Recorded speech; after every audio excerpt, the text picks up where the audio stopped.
Men. What are some double standards that you hate? Anything to do with taking care of my kids. My son is at his gymnastics class right now. One of the moms asked me how I was roped into coming. Lady, my son wanted me here, so I'm here. Why am I the only one you are asking about this? Yeah, I get that a lot. Then there are the interrogations cause they don't believe you are who you say you are. I started my family a bit later in life and am a ADHD. It's a daily occurrence. Sometimes with people who see me every day. How male on female sexual assault is viewed differently than female on male sexual assault. People on Reddit especially are so damn quick to defend the mere idea of female on male sexual assault when someone brings up the topic by itself. They do this by making it about power dynamics instead of the victims. They split hairs about how males are able to fight back and are stronger than the perp. Therefore that's why female on male assault it's not as bad as when men do it to women. It ignores the whole concept of respect. Consent/sub is wrong regardless by making one's consent seem less important because the perp is female. Trying to infantilize her. It should be that it's just wrong regardless. It's not about who TF is stronger. These are mostly just assumptions anyways. The assumption that every potential male victim is extremely strong, a fully grown adult, and is completely conscious during the experience, doesn't feel threatened, etc. It's weird. It's a bunch of assumptions about the male victim's situation. Like no doubt, I'm sure many IRL male rape victims would fought off their perp if they actually could or felt like they could, lest it were a grooming situation, which is still rape/sap. I saw a post where this wife was complaining that her husband wasn't really engaging in sexual activity even when she initiated. The comments immediately went to the idea that he's gay. The implication is that men are horn dogs, so if he's not horny for you, he must be horny for the same sex. When men are depressed or going through mental difficulties, sexual dysfunction can easily occur and it can cause a vicious negative feedback loop. Now they are depressed and they have sexual dysfunction and they don't feel like they can communicate their issues to anybody. There is very limited compassion and understanding for the problems that men go through. Sometimes I come by r/marriage sub and it's a joke. Every issue guy complains is, have you done these 10,001 things? The guy should match whatever libido wife wants. Whether 5 times a day or 5 years without. But also not watch porns because it's cheating. Meanwhile my husband ate the part of lasagna I had stored equals NTA divorce him. Brother, I promise you every comment was saying he's gay. I posted that maybe you need to have an open conversation and create a space for him over time to open up to you. I got shut down so quickly. He's clearly a closeted homosexual because she's laying in the bed naked wanting sex, yet he dismisses her. There's rarely ever any accountability expected from women, nor do they rarely take ownership of their role in the situation. Generally speaking, for the women who do take accountability and have a level of self-awareness, I deeply admire you.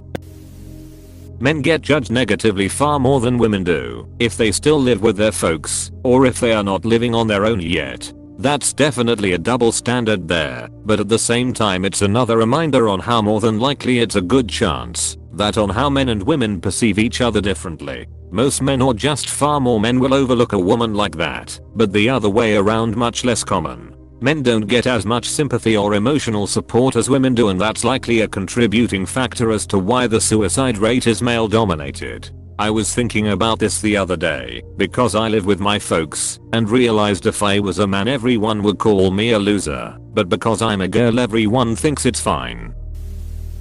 Expecting men to be tough and never show emotion, while praising women for being open and vulnerable, blaming men alone for relationship problems. Even when both sides share fault, praising women for being picky, but calling men shallow when they have standards. Assuming a man who stays home is a failure, but a woman who does the same is praised as noble. Holding men to higher sexual double standards, while excusing similar behavior in women. Thank you.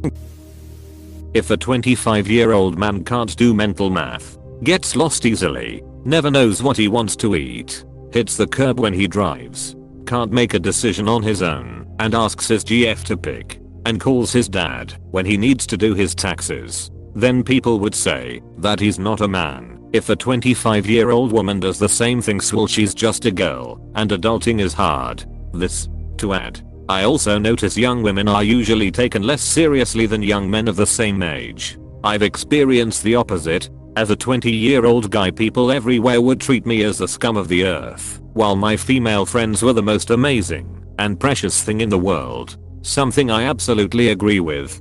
But please don't treat 20-year-old guys as the scum of the earth. A woman gets sexually assaulted and hates men.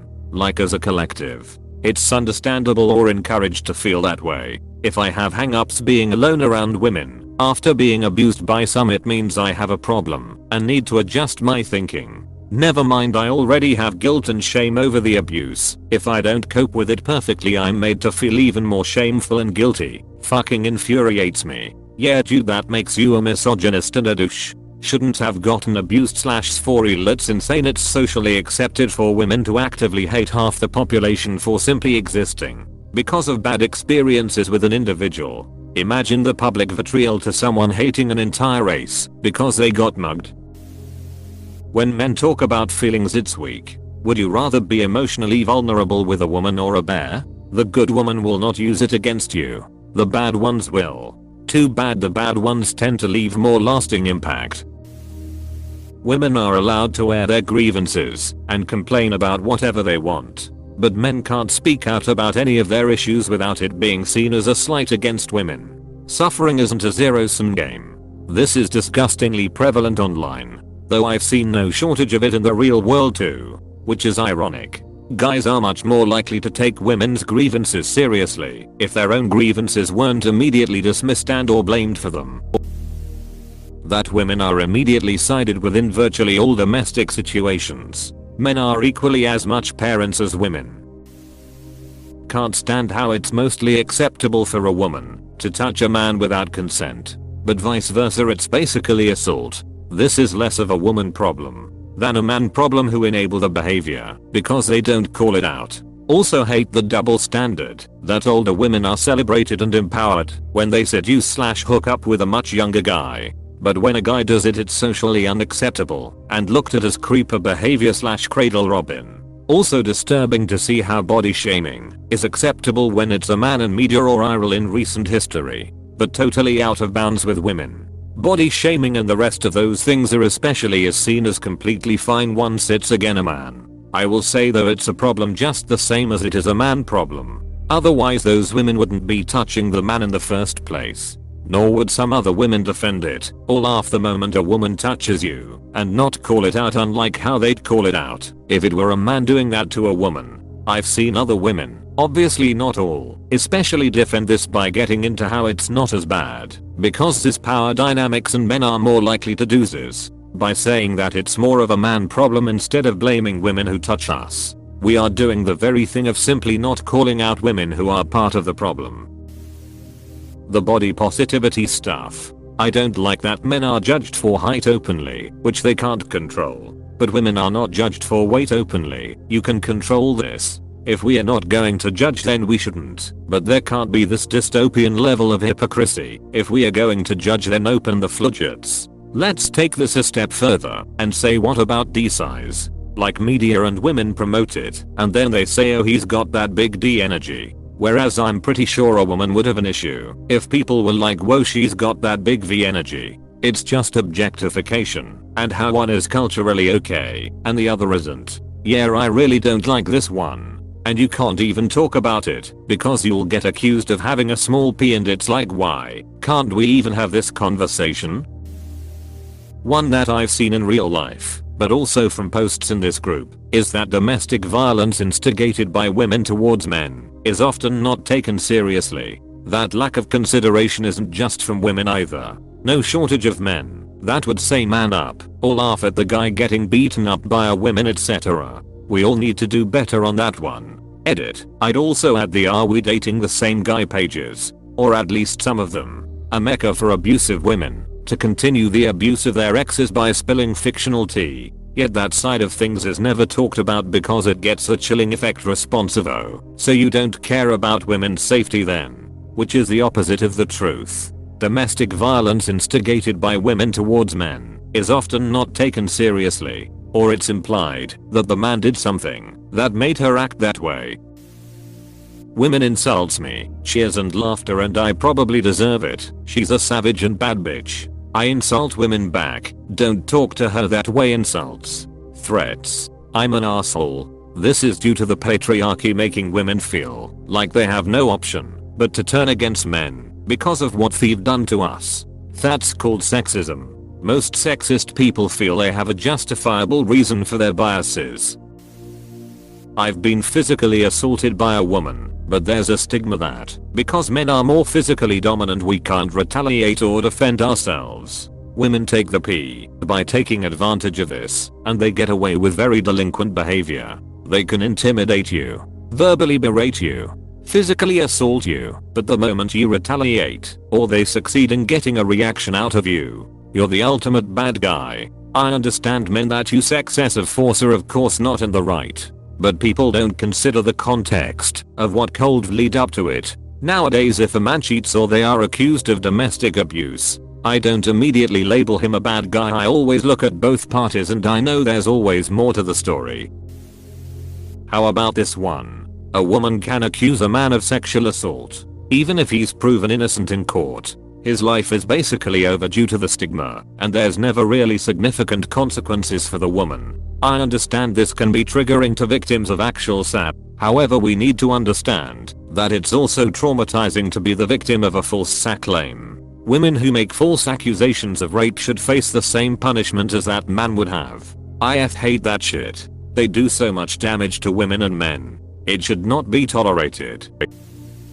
The general and pervasive lack of accountability of women. I saw a video that says men cheat because they are bad. Women cheat because the man is not good enough. And there are thousands of women cheering for this in the comments. They too busy gaslighting themselves to even know what accountability is. Haha.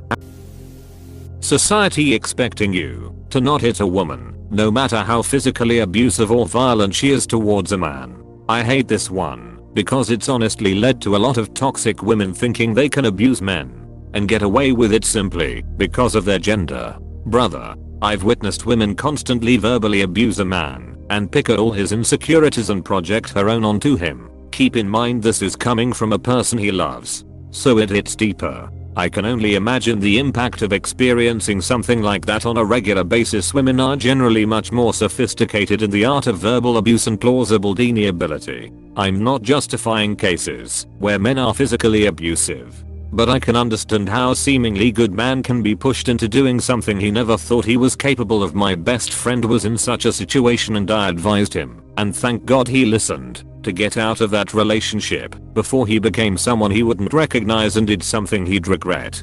He used to wait in his car for an hour when he got home because he knew the verbal onslaught that was waiting for him at home. It doesn't actually bother me, but I was at work with a coworker and we got in an elevator together and she casually picked some lint off my shirt while we were talking, which was sweet of her. It occurred to me that if I did the same thing to her it probably would have made me seem like a creep. One that gets me is this fear of being out with my daughter. I'm a big bearded nerd. She's a little blonde angel. I worried so much when she was little that someone would think I was trying to abduct her. She's old enough to speak up for herself now, but when she was younger it was a constant worry. Life isn't fair. So are humans to others. That's some deep bot effort, bro.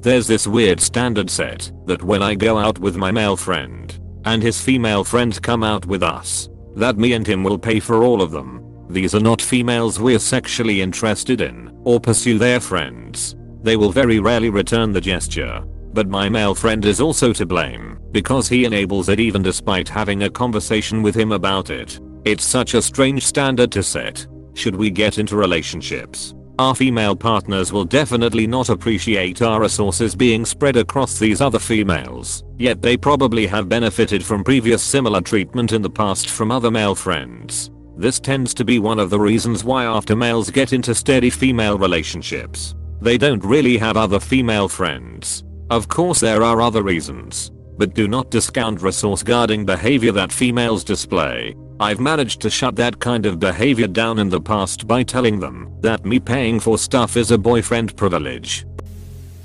You know, when women don't want kids and the guys do, then the dude has to respect that it's her body, her choice. When a man doesn't want kids, but the woman does, the dude can leave the relationship, but he is a deadbeat. I have spicy feelings on this. When women lie about being on birth control, baby trapping should be considered sexual assault. If a man removes a condom during sex without consent, it's sexual assault. But if a woman lies about birth control, the man is still punished and has to pay child support to his rapist. More than 95% of rapes from men to women don't get seriously treated or dealt with. This means those men walk free. If there's no condom usage and she gets pregnant, that woman also has to live with having the child of a rapist. Sometimes these female victims are as young as 11 over 12 years old. I'm not denying women baby trap men, but it's far less often than I've known actual women in my life who have ended up stuck with a child by a rapist, and the rapist still walks free and has minimal involvement, if any.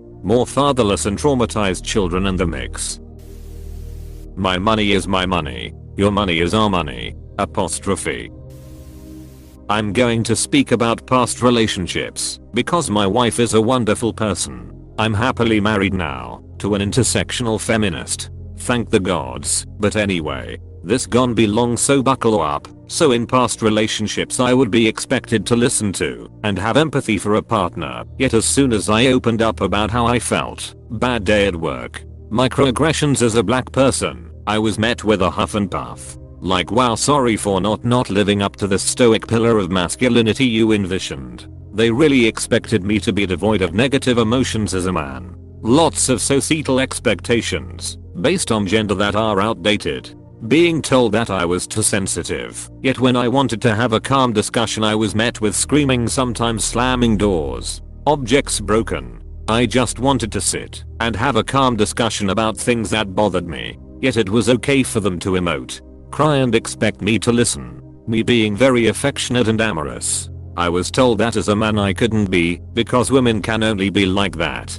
Being mad that I had platonic friends of the opposite sex, yet the only male friends they had were exes or guys they hooked up with, yet they still were jealous of my friends. I felt like an object because they saw me as an ego boost. I left a past relationship after my ex hit me in the face. My experiences with those particular individuals, who happen to be women, does not reflect upon all women. Just wanted to say that there are empathetic and compassionate women out there who will not mistreat or physically abuse you. Sharing our feelings is viewed as weak or are often used against us, but men aren't allowed to do the same to women.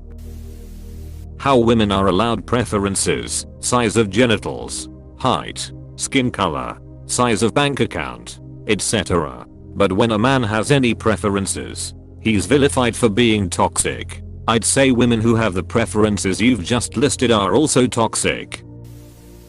Man has no libido. His choice is a worrying sign of mental illness, possible infidelity, emotional neglect, denying love to his partner. Woman has no libido, a normal part of life. Deal with it. You made a vow. Man has libido, creepy, a worrying sign that he might be a rapist, cheater, pedophile. Woman has libido. She is taking control of her self-expression after a million years of monstrous repression by the patriarchy. My toucan has left the premises. Also, the fact that this subreddit exists makes it pretty obvious that Reddit in general literally hates men. https://www.reddit.com/r/radicalfeminism/top/SORT=TOPNT=ALL. When females say males aren't allowed to have female friends, but females are allowed to be friends and talk to as many males as they want. Wait, what female says that? When men are newly divorced or in the process of divorcing, if they get into a new relationship, it is often perceived as looking for a nanny for their kids or just looking for sex. When a woman does the same, a lot of women will pass it off as, well, the marriage was over effectively a long time ago, so it's okay. A similar phenomenon is seen with men dating over 50. They are looking for either a nurse and or a purse. But women dating over 50? Hell nah. It's all about finding a new connection. I will admit that this is based solely on the advice handed out in Ask Women subs, which I feel is largely because men are not allowed post there, so views can never be challenged. But it is frustrating to see. Here is a classic example of it. https://www.reddit.com/r/asquaman over 40/s/6vvw3u3rfh